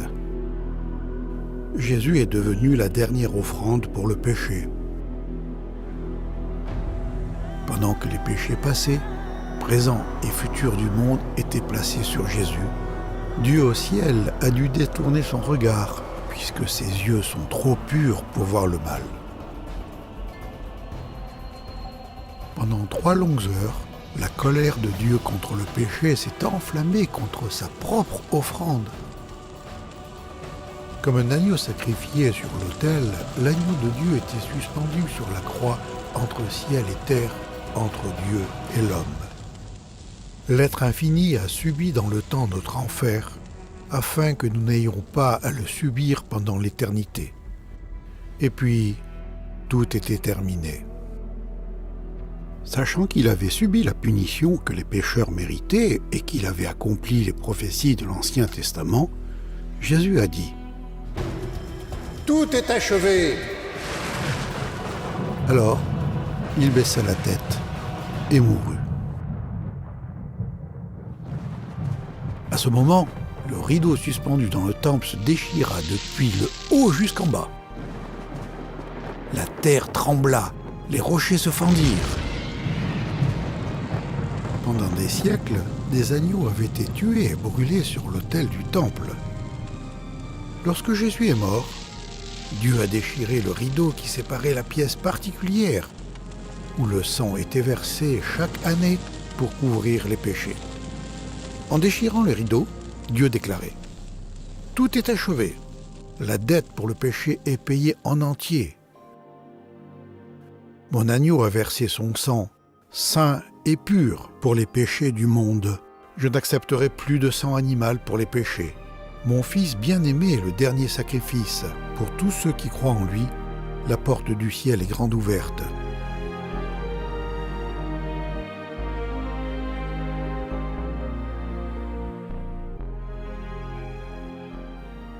« 700 ans auparavant, le prophète Ésaïe avait écrit « Il était blessé pour nos péchés, brisé pour nos iniquités. Le châtiment qui nous donne la paix est tombé sur lui, et c'est par ses meurtrissures que nous sommes sauvés. Nous sommes tous errants comme des brebis. Chacun suivait sa voie. Et l'Éternel a fait retomber sur lui l'iniquité de nous tous.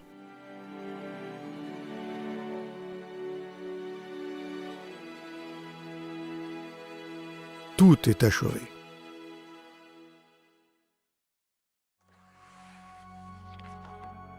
Jésus de Nazareth était mort. Pour s'en assurer, un soldat avait percé son côté avec une lance. Du sang et de l'eau étaient sortis.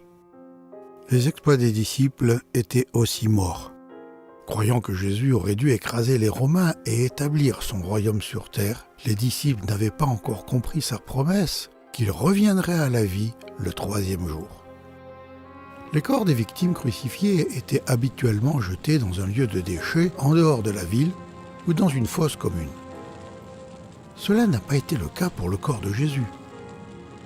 700 ans plus tôt, le prophète Ésaïe avait écrit « On a mis son sépulcre parmi les méchants, son tombeau avec le riche. » Dieu avait prévu que son fils serait enterré dans une sépulture d'honneur. Quand le soir fut venu, un homme riche, qui était d'Arimathée, arriva. Il s'appelait Joseph et était lui aussi disciple de Jésus. Il alla trouver Pilate et lui demanda le corps de Jésus. Alors Pilate ordonna de le remettre à Joseph. Avant la mort de Jésus, Joseph d'Arimathée et son ami Nicodème avaient été, en secret, des disciples de Jésus le Messie. Ils craignaient les chefs religieux, mais après avoir vu Jésus souffrir sur la croix, ils n'avaient plus peur. Ils ont donc pris le corps de Jésus, l'ont lavé et l'ont enveloppé de bandes de lin propre en y ajoutant environ 35 kg de myrrhe, cette même épice coûteuse que les mages avaient offert à l'enfant Jésus. Puis, ils ont placé le corps dans le tombeau neuf de Joseph. Après avoir roulé une énorme pierre devant l'entrée, ils sont rentrés chez eux. C'était un enterrement royal.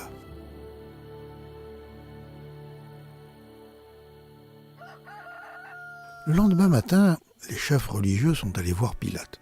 « Excellence, nous nous souvenons que cet imposteur, quand il était encore vivant, a dit « Au bout de 3 jours, je reviendrai de la mort à la vie. Veuillez donc ordonner que le tombeau soit gardé jusqu'au 3e jour.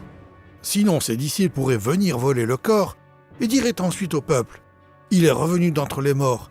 Cette dernière imposture serait encore pire que la première. » Pilate leur dit « Voici des soldats pour monter la garde.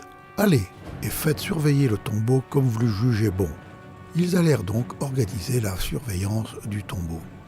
Ils scellèrent la pierre qui le fermait et placèrent des gardes. Pendant ce temps, qu'est-il arrivé au corps de Jésus à l'intérieur du tombeau? Rien.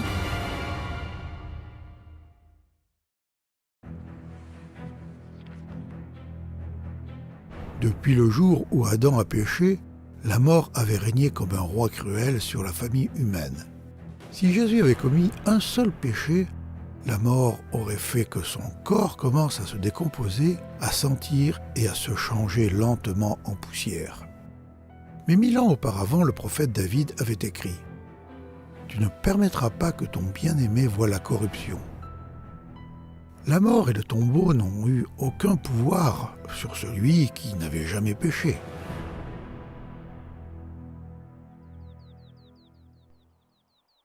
Le 3e jour, après la mort et l'enterrement de Jésus, tôt le dimanche matin, plusieurs femmes se sont rendues au tombeau pour lui rendre hommage. Tout à coup, il y a eu un grand tremblement de terre lorsqu'un ange est descendu du ciel, a roulé la pierre et s'est assis dessus. Les soldats se sont évanouis, mais l'ange a dit aux femmes « N'ayez pas peur, je sais que vous cherchez Jésus, celui qu'on a cloué. Il n'est pas ici, il est revenu de la mort à la vie, comme il l'avait dit. Venez, voyez l'endroit où il était couché. Allez vite dire à ses disciples, il est revenu d'entre les morts. » Elles quittèrent rapidement le tombeau, remplies tout à la fois de crainte et d'une grande joie, et coururent porter la nouvelle aux disciples de Jésus. Tout à coup, Jésus vint à leur rencontre et dit « Je vous salue !» Elles s'approchèrent de lui, saisirent ses pieds et l'adorèrent. Pendant ce temps, les soldats sont allés dans la ville et ont dit aux chefs religieux ce qui était arrivé. Alors les chefs leur ont donné une somme d'argent considérable, leur disant « Vous déclarerez que les disciples de cet homme sont venus voler son corps durant la nuit, pendant que vous dormiez. » Mais leur mensonge ne pouvait pas cacher la vérité. Le tombeau était vide. Par sa mort, Jésus a payé la dette du péché. Par son enterrement, Jésus est descendu dans la fosse de la mort et de la décomposition. Par sa résurrection, Jésus a vaincu la mort et il nous dit à présent « Ne crains point, je suis le premier et le dernier et le vivant. J'étais mort et voici, je suis vivant au siècle des siècles. Je tiens les clés de la mort et du séjour des morts. » Pour tous ceux qui croient à cette bonne nouvelle, la mort est simplement la porte qui mène dans la présence du roi qui nous dit « Parce que je vis, vous vivrez aussi. »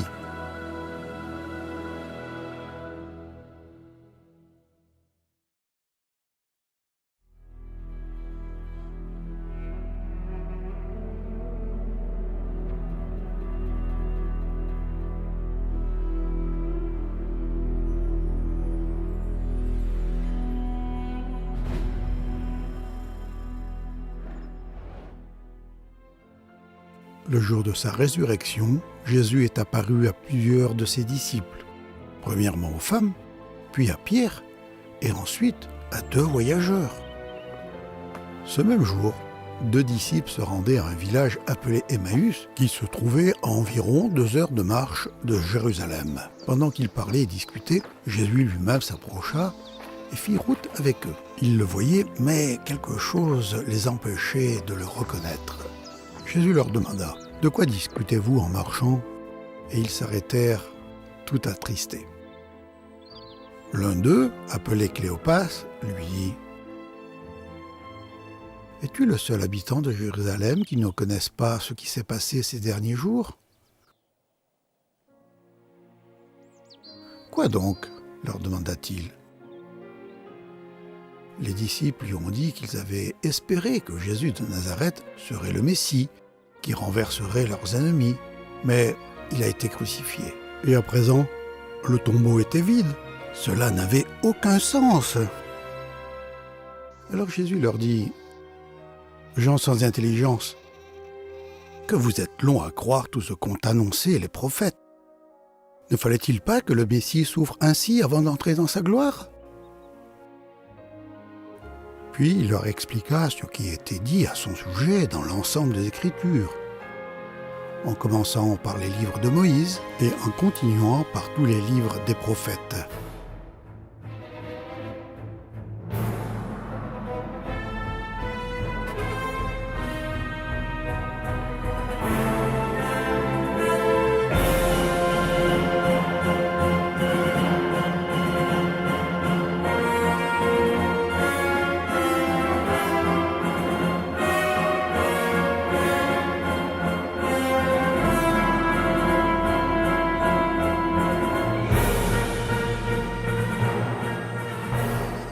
Quand ils arrivèrent près du village où ils se rendaient, Jésus fit comme s'il voulait poursuivre sa route. Mais tout en le retenant, ils lui dirent « Reste avec nous, le jour baisse déjà et la nuit approche. » Il entra donc pour rester avec eux. Il se mit à table avec eux, prit le pain et remercia Dieu. Puis, rompant le pain, il le leur donna. « Ah !» Alors, leurs yeux s'ouvrirent et ils le reconnurent. Mais il disparut de devant eux. « Ah !»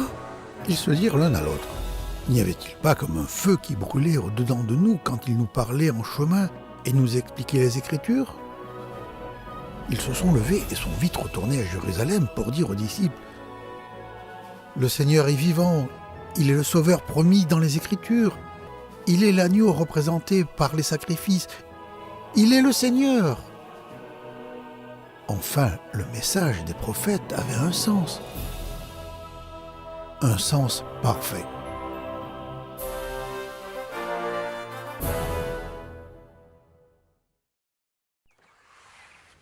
C'était dimanche soir. Les disciples étaient rassemblés, les portes fermées à clé. Soudain, Jésus est apparu dans la pièce et a dit « La paix soit avec vous ». Cela dit, il leur montra ses mains et son côté. Les disciples furent remplis de joie en voyant le Seigneur. Thomas, l'un des 12 disciples de Jésus, n'était pas avec les autres ce soir-là. Plus tard, les disciples lui ont dit « Nous avons vu le Seigneur !» Mais Thomas leur répondit « Si je ne vois pas la marque des clous dans ses mains, si je ne mets pas mon doigt à la place des clous et ma main dans son côté, je ne croirai pas. »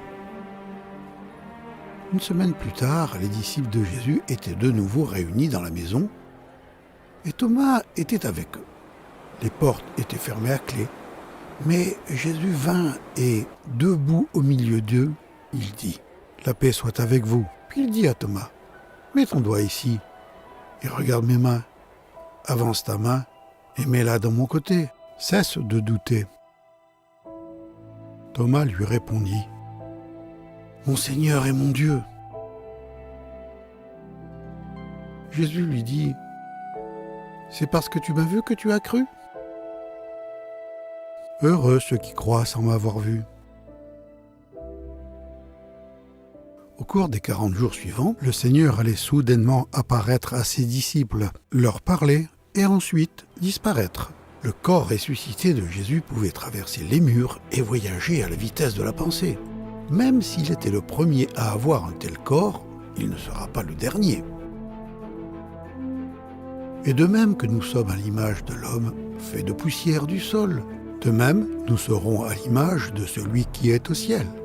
Car de même que la mort est venue par un homme, de même la résurrection des morts vient par un homme. Tous les hommes meurent parce qu'ils sont liés à Adam.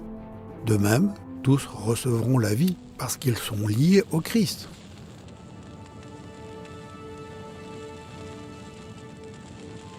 Comprends-tu que tu es un pécheur incapable de mériter le droit de vivre dans le royaume de Dieu ?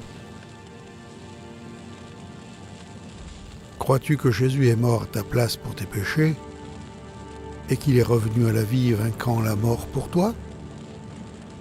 Si c'est le cas, Dieu dit que tu n'es plus en Adam. Dieu te voit comme juste en Christ.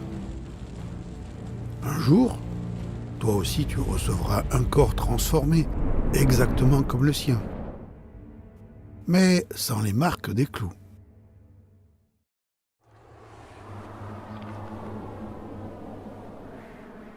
La domination qu'Adam avait perdue et dont Satan s'était emparé, Jésus l'avait reprise par son entière autorité sur le diable et les démons, le vent et les vagues, la maladie et la faim, le péché et la mort. Jésus a démontré qu'il était parfaitement aux commandes de toutes choses. Même lorsque les chefs religieux l'ont arrêté, torturé et crucifié, il les a laissés faire. C'est pourquoi, avant de retourner auprès de son Père, le Seigneur Jésus a dit à ses disciples : « Tout pouvoir m'a été donné dans le ciel et sur la terre. Allez donc auprès des gens de toutes les nations et faites d'eux mes disciples, baptisez-les au nom du Père, du Fils et du Saint-Esprit, et enseignez-leur à pratiquer tout ce que je vous ai commandé. Et sachez-le, je vais être avec vous tous les jours jusqu'à la fin du monde. » Jésus a aussi dit à ses disciples : « Je vous donne un commandement nouveau. Aimez-vous les uns les autres. Il faut que vous vous aimiez les uns les autres comme je vous ai aimés. Si vous vous aimez les uns les autres, alors tous sauront que vous êtes mes disciples. » 40 jours après sa résurrection, Jésus a rassemblé ses disciples sur le mont des Oliviers, à l'extérieur de Jérusalem. Les disciples voulaient savoir quand il allait revenir. Jésus a répondu : « Il ne vous appartient pas de savoir quand viendront les temps et les moments, car le Père les a fixés de sa seule autorité. Mais vous recevrez une force quand le Saint-Esprit descendra sur vous. Vous serez alors mes témoins à Jérusalem, dans toute la Judée et la Samarie, et jusqu'au bout du monde. » Après ces mots, Jésus s'éleva vers le ciel pendant que tous le regardaient.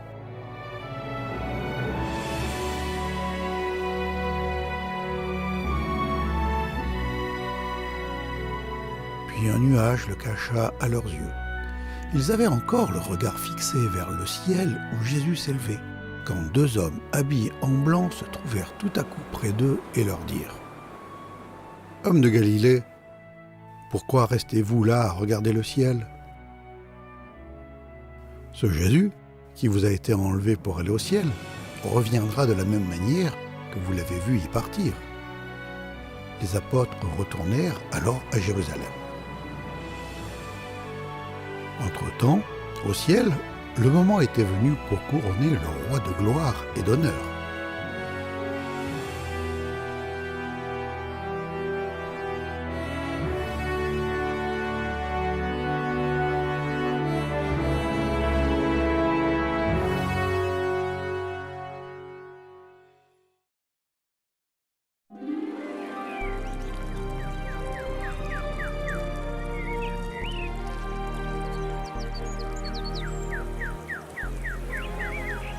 Imagine le décor splendide, les couleurs,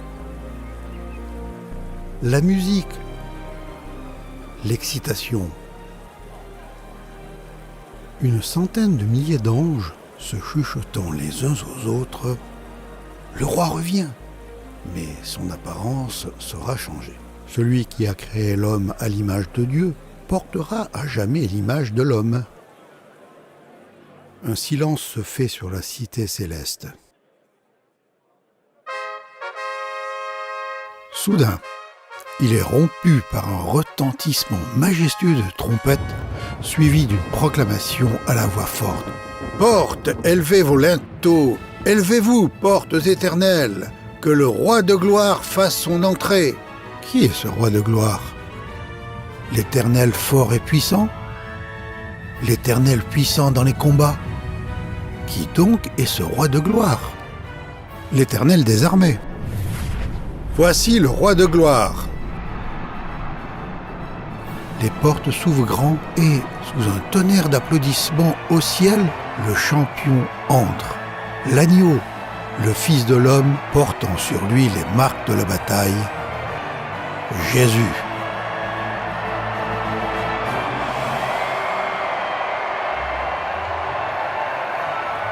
Au travers de la multitude en adoration,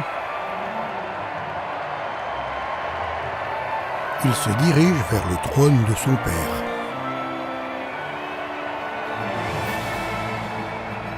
Se retournant, il regarde la race rachetée d'Adam et s'assoit. Mission accomplie. Plus tard, les citoyennes du ciel chantent ce chant nouveau à leur roi bien-aimé. Tu es digne, car tu as été mis à mort et, par ton sacrifice, tu as acquis pour Dieu des gens de toute tribu, de toute langue, de tout peuple et de toute nation. Puis les anges entourent le trône. L'agneau qui a été mis à mort est digne de recevoir l'honneur, la gloire et la louange. Sur terre, aujourd'hui, la plupart des descendants d'Adam sont toujours captifs du royaume de Satan, qui est maudit par le péché et la mort. Mais la liberté nous est offerte. Par sa mort, son enterrement et sa résurrection, le Seigneur Jésus a remporté la bataille décisive.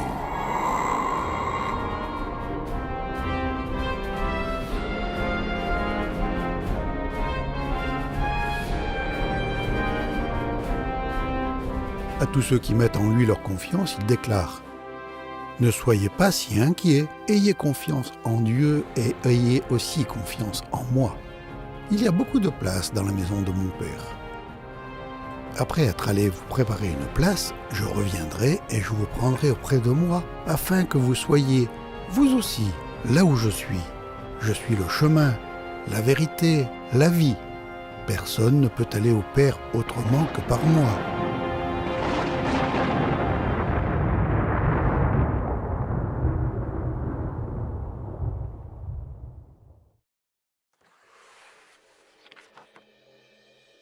Un jour, alors que le monde est occupé à poursuivre ses activités frivoles et de fausses religions, le roi de gloire reviendra sur terre.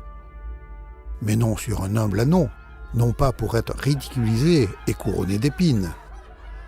Le roi ressuscité a donné à Jean un aperçu de ce jour à venir. Puis je vis le ciel ouvert et un cheval blanc apparut. Celui qui le monte s'appelle fidèle et véritable. Il juge et combat avec justice. Ses yeux flamboyaient comme du feu, et il avait de nombreuses couronnes sur la tête. Il s'appelle la parole de Dieu.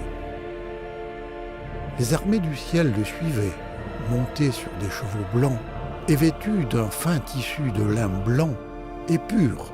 Sur son manteau et sur sa jambe, le nom suivant était inscrit.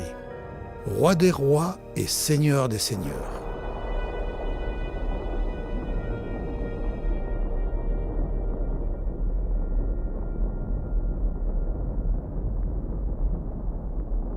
Lorsque le roi reviendra, une voix retentira du ciel.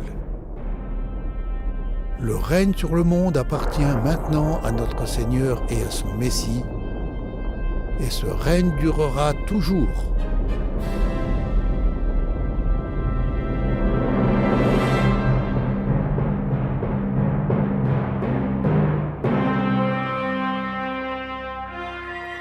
Les ennemis du roi se fondront devant lui. Ensuite, il enchaînera Satan et montrera à un monde fatigué à quoi ressemble un gouvernement juste. La terre connaîtra le meilleur moment de son histoire. Le Seigneur régnera sur la terre entière. Lui seul sera adoré comme Dieu. Son nom seul sera reconnu par tous les hommes.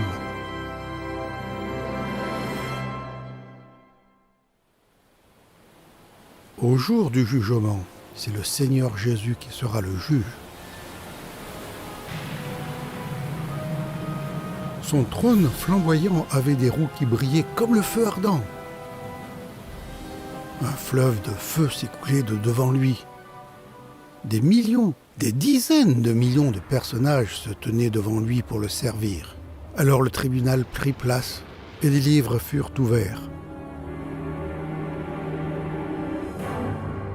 Satan et son royaume de ténèbres seront jetés dans les temps de feu et de soufre.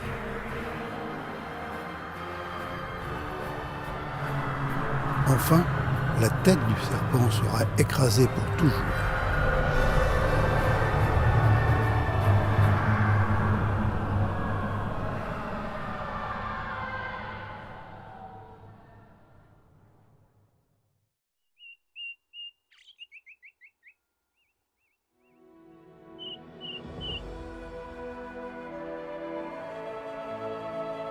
Pour ceux qui est des citoyens du royaume de lumière, Dieu fera pour eux un nouveau ciel et une nouvelle terre. Ils seront son peuple et Dieu lui-même sera avec eux.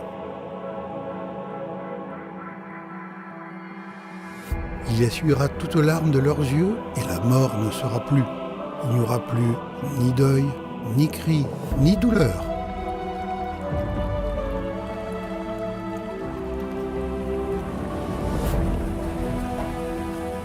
Enfin, la prière de tous ceux qui aiment leur roi sera réalisée pour toujours. Que ton règne vienne, que ta volonté soit faite sur la terre comme au ciel. Est-ce ta prière?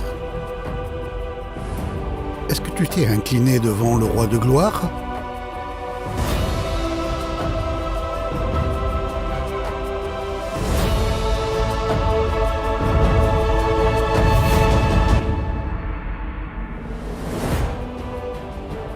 Est-il ton roi?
Si tu as aimé cette histoire, sache que tu peux en recevoir chez toi, ainsi qu'une surprise chaque semaine avec le Club des Trésors, et que j'ai aussi écrit des livres pour toi.